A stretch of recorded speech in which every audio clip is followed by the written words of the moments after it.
Football বিশ্বকাপে রাতের রোমাঞ্চকর লড়াই। কোয়ার্টার ফাইনালে মুখোমুখি হবে স্পেন ও বেলজিয়াম। পরিসংখ্যানের বিচারে ফেভারিট স্পেন, তবে বেলজিয়ামের রয়েছে অদম্য মানসিকতা। লস অ্যাঞ্জেলেসে দু দলের লড়াই শুরু বাংলাদেশ সময় রাত 1টায়। স্পেনের ফুটবল ইতিহাসে এটি ষষ্ঠ বিশ্বকাপ কোয়ার্টার ফাইনাল। স্পেনের সাফল্যের মূল চাবিকাঠি তাদের ইস্পাত কঠিন রক্ষণভাগ। চলতি বিশ্বকাপে তারা এখনও কোনো গোল হজম করেনি। বর্তমান ইউরো চ্যাম্পিয়নরা কোচ লা ফুয়েন্তের অধীনে বড় টুর্নামেন্টের সবকটি নকআউট ম্যাচ জিতেছে। এই স্পেনকে থামানো তাই যে কোনো দলের জন্যই ভীষণ কঠিন। বেলজিয়াম এর আগে 3বার কোয়ার্টার ফাইনালে উঠে দুবারই শেষ 4-এ জায়গা করে নিয়েছিল। এবার তাদের লক্ষ্য 1986 বিশ্বকাপের পুনরাবৃত্তি করা। সেবার রেড ডেভিলরা কোয়ার্টার ফাইনালেই স্পেনকে বিদায় করে দেয়। বেলজিয়ামের গোলকিপার থিবো কোর্তোয়া বিশ্বসেরা। অনেক বছর ধরে সর্বোচ্চ পর্যায়ে পারফর্ম করে আসছে। আমরা মরিয়া হয়ে গোল দেওয়ার চেষ্টা করব, আর আশা করব কোর্তোয়ার যেন এটি সেরা দিন না হয়।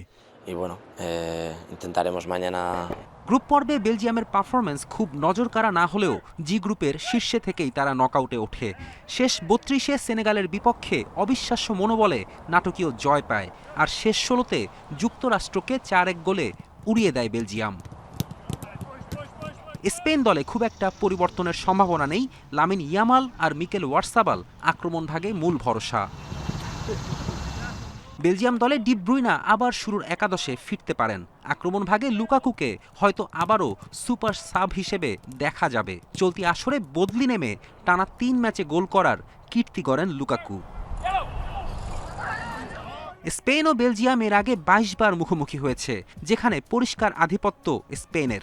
লা রোহাদের 12 জয়ের বিপরীতে বেলজিয়ামের জয় 5টি, বাকি 5 ম্যাচ ড্র।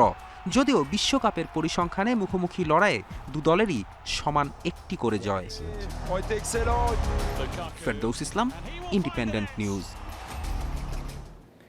মরক্কোকে 2-0 গোলে হারিয়ে ফুটবল বিশ্বকাপের সেমিফাইনালে ফ্রান্স। প্রথমার্ধে পেনাল্টি মিসের হতাশা কাটিয়ে ফ্রান্সকে লিড এনে দেন এমবাপে। এরপর ডেম্বেলের গোলে নিশ্চিত হয় জয়।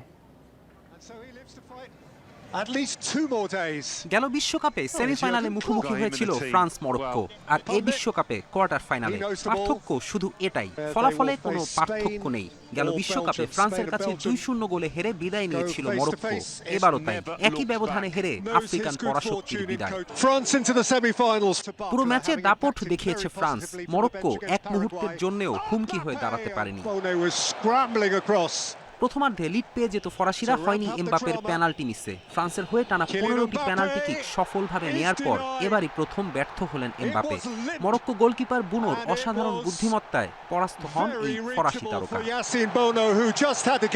প্রথমার্ধের যোগ করার সময় বক্সের বাইরে থেকে লুকাস দিনিয়ের নেয়া জোরালো শটটি ক্রসবারে লেগে ফিরে আসে।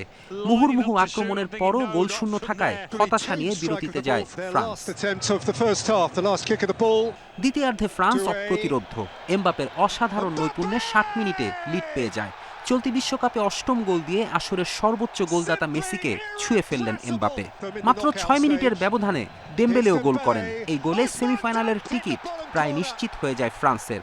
বাকি সময় ফিরে আসার চেষ্টায় মরক্কো চরমভাবে ব্যর্থ, বরং ফ্রান্সের গোল আরও বেশি হওয়ার সুযোগ ছিল। কোয়ার্টার ফাইনালে এক পেশে লড়াই মরক্কোকে পরাস্ত করেছে ফ্রান্স। অন টার্গেটে ফ্রান্সের 9টি শটের বিপরীতে মরক্কোর শট মোটে 1টি। সেমিফাইনালে স্পেন বেলজিয়াম ম্যাচের জয়ী দলকে চ্যালেঞ্জ জানাবে এমবাপে ডেম্বেলের ফ্রান্স। ফেরদৌস ইসলাম, ইন্ডিপেন্ডেন্ট নিউজ। বিশ্বকাপের কোয়ার্টার ফাইনালে মরক্কোর বিপক্ষে পেনাল্টি মিসের আক্ষেপ কাটিয়ে এমবাপের দুর্দান্ত পারফরম্যান্স। গোলের পাশাপাশি অ্যাসিস্টও করেছেন ফরাসি অধিনায়ক। বিশ্বকাপে ক্যারিয়ারে মেসির পর প্রথম ফুটবলার হিসেবে 20 গোলের মাইলফলক ছুঁলেন এমবাপে। পেনাল্টি মিসের পর হতাশা ভর করাই স্বাভাবিক। ম্যাচের বাকিটা সময় সেটার বাজে প্রভাব পড়ে ফুটবলারের পারফরম্যান্সে। মেসি হলে অবশ্য ভিন্ন কথা। অস্ট্রিয়া ও মিশর ম্যাচে পেনাল্টি মিসের পরও ম্যান অফ দ্য ম্যাচ এলেন। এবার সেটাই করে দেখালেন এমবাপে।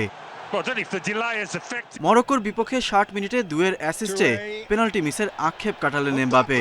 রিয়াল তারকার দারুণ ফিনিশিংয়ে পরাস্ত মরক্কান কিপার ইয়াসিন বোনো।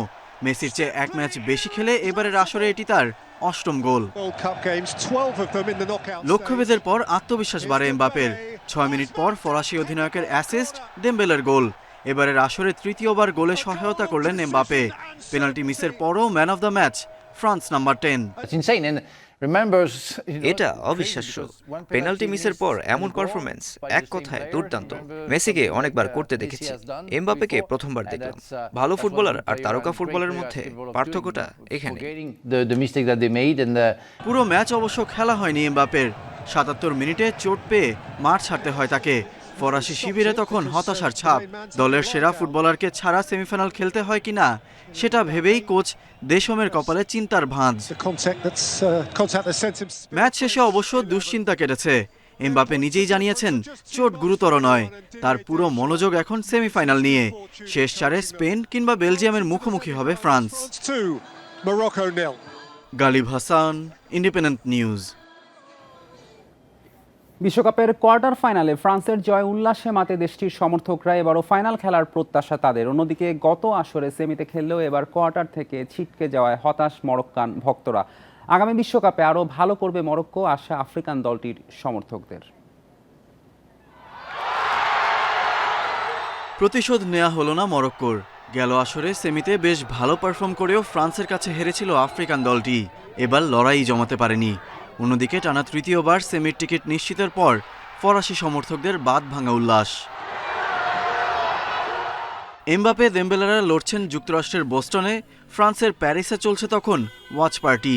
নানা বয়সী লোকজন জড়ো হন পার্ক দে লো ভিয়েতে। ম্যাচ শেষে উৎসবের নগরীতে পরিণত হয় প্যারিস। বিশৃঙ্খলা এড়াতে মোতায়েন করা হয় বাড়তি নিরাপত্তা। প্রথমে ভেবেছিলাম হাড্ডাহাড্ডি লড়াই হবে, কিন্তু আমরা দারুণ খেলেছি। মরক্কো পাত্তাই পায়নি। প্রথম গোলের পরই নিশ্চিত হয়ে গিয়েছিলাম এই ম্যাচ আমরাই জিতছি, এবারও ফাইনাল খেলবো আমরা। ফ্রান্সের জয়ে মরক্কো জুড়ে হতাশা। এমবাপের পেনাল্টি মিসে আফ্রিকান দেশটির সমর্থকরা উল্লাস করলেও শেষ পর্যন্ত আক্ষেপ নিয়ে ঘরে ফিরেছে। আগামী আসরে ঘুরে দাঁড়াবে মরক্কো, প্রত্যাশা তাদের। ফলাফল যাই হোক, আমাদের দলকে আমরা সমর্থন দিয়ে যাব। আমাদের দল পুরো আফ্রিকার গর্ব, পুরো আরো বিশ্বের গর্ব। এ পর্যন্ত আসতে পেরেছে তাতেই খুশি আমি। সামনে আরো ভালো করব আমরা। একমাত্র আফ্রিকান দল হিসেবে বিশ্ব আসরে সেমিতে খেলার রেকর্ড মরক্কোর। গেল আসরে রোনালদোর পর্তুগালকে হারিয়ে সে ঐতিহাসিক জয়। এবার কোনো আফ্রিকান দল থাকছে না সেমিতে।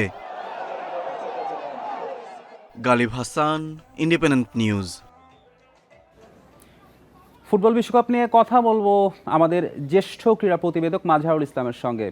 মাঝহার, গতরাতে ফ্রান্স জিতে গেল এবং ফ্রান্স যেভাবে দাপটের সঙ্গে জিতেছে মরক্কোর সাথে, ফ্রান্সের এই বিশ্বকাপ যাত্রাকে আপনি কিভাবে দেখছেন এবং এমবাপে ডেম্বেলে যেমনটা খেলছেন?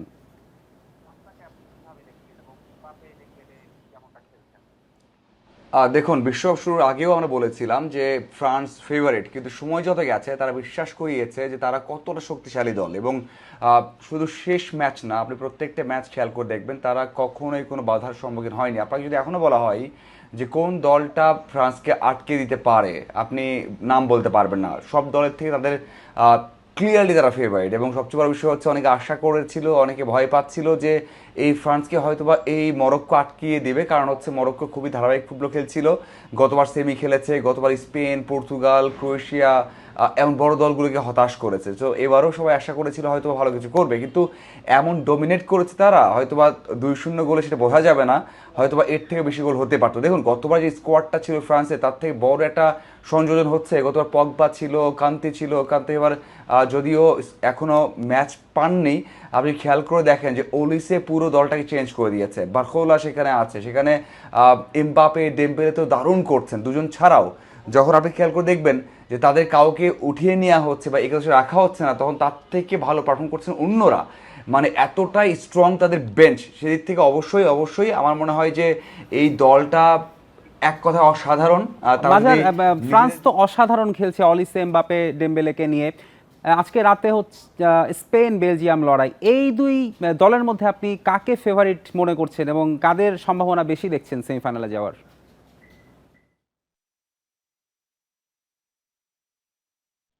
দেখুন, সম্ভাবনার কথা বললে অবশ্যই স্পেন অনেক এগিয়ে আছে। স্পেনের ওলমো বলেন, ইয়ামাল বলেন, যদিও তাদের সেই কম্বিনেশন বেস্ট কম্বিনেশন এখন পর্যন্ত হয়নি। আপনি খেয়াল করে দেখেন একমাত্র এখন পর্যন্ত স্পেন একটা গোলও খায়নি, মানে তারা দারুণ ডিফেন্ডিং তারা করছে এবং তাদের মাঝ মাঠে যদি আপনি খেয়াল করে দেখেন পেড্রি, রদ্রি এবং এরপর অ্যাটাক লাইন আপে ওলমো হোক, ইয়ামাল হোক, একই দারুণ করছে এবং উইলিয়াম তো খেলতেই পারছেন না। তারপরেও তারা অনেক পেস আছে, তারা পর্তুগালকে যেভাবে হারিয়েছে বল ডমিনেট করে পজিশন রেখে সেদিকে তারা এগিয়ে আছে, কিন্তু আপনি কোনোভাবেই রাইট অফ করতে পারবেন না বেলজিয়ামকে। তারা গতবার খুবই স্ট্রং টিম ছিল, ফ্রেশ টিম ছিল, তার থেকে এবার অনেকেই আলোচনা কম করেছেন যে হয়তো বেলজিয়াম ভালো করতে পারবে না, কিন্তু তারা সময়ের সাথে দেখিয়েছে যে এক্সপিরিয়েন্সটা কীভাবে কাজে লাগাতে হয়। তারা ডি ব্রুইনে হোক, লুকাকু হোক, কৌর্তুয়া হোক, তারা কিন্তু সেটা দেখিয়েছেন যে তারা আসলে এক্সপিরিয়েন্স নিয়ে ভালো কিছু করতে পারেন। আপনি কাউকেই বাদ দিতে পারবেন না, তবে অবশ্যই ডিফেন্ডিং স্ট্র্যাটেজি সাথে হচ্ছে পারফরম্যান্স এবং পেস সব কিছু মিলিয়ে আপনাকে স্পেনকে একটু এগিয়ে রাখতে হবে। তারপরেও বলতে হয় যে এমন ম্যাচে আপনি কাউকেই একেবারে রাইট অফ করতে পারেন না। যদি মোমেন্টামটা পেয়ে যায় তাহলে অবশ্যই বেলজিয়াম ভালো কিছু করতে পারে, তবে অবশ্যই ফ্রান্স চোখ রাখবে এই ম্যাচে, কারণ যারা জিতবে তার সাথে ফ্রান্সের পড়বে। সেদিক থেকে অবশ্যই একটা খুবই গুরুত্বপূর্ণ ম্যাচ ফুটবল। ঠিকই বলছেন, অবশ্যই ফ্রান্সের চোখ থাকবে এই ম্যাচের দিকে। আপনাকে ধন্যবাদ আমাদের সঙ্গে যোগ দেওয়ার জন্য। টানা দ্বিতীয়বারের মতো সেমিফাইনালের টিকিট নিশ্চিতে সুইজারল্যান্ড বধের ছক কষছে চ্যাম্পিয়ন আর্জেন্টিনা। অনুশীলনে মেসি সহ পুরো দলকেই দেখা গেছে দারুণ ছন্দে। অন্যদিকে ইতিহাস গড়ে কোয়ার্টার ফাইনালে জায়গা পাওয়া সুইসদের বড় ধাক্কা জোহান মানজাম্বিকে নিয়ে ইনজুরির কারণে আর্জেন্টিনার বিপক্ষে খেলা নিয়ে দেখা দিয়েছে শঙ্কা।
টানা 2 ম্যাচে ব্যাটিং ব্যর্থতায় লজ্জায় পড়েছে বাংলাদেশ দল। 25 বছর পর জিম্বাবুয়ের বিপক্ষে হোয়াইট ওয়াশ এড়ানোর চ্যালেঞ্জ।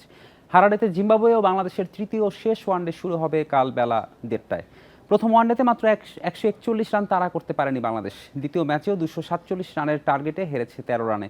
ব্যাটিং ব্যর্থতায় দলে ভরাডুবি। একমাত্র টেস্টেও ইনিংসে হেরেছে দল। বোলাররা দারুণ করলেও কাজে লাগাতে পারছে না ব্যাটাররা। শেষ ম্যাচে ভুল থেকে শিক্ষা নিতে হবে বাংলাদেশকে। 2001 সালে সবশেষ জিম্বাবুয়ের কাছে ওয়ানডেতে হোয়াইট ওয়াশ হয়েছিল বাংলাদেশ। 25 বছর পর আবার সেই শঙ্কাতে টাইগাররা। মুস্তাফিজের ইনজুরিতে দলে ডাক পেয়েছেন টি-20 দলে থাকা মোহাম্মদ সাইফুদ্দিন। এই ছিল আজকের যত খেলা। ইন্ডিপেন্ডেন্ট টেলিভিশনের সব খবর বিস্তারিত জানতে চোখ রাখুন ফেসবুক, ইউটিউব ও এক্সে। আমন্ত্রণ আমাদের পরের আয়োজনে।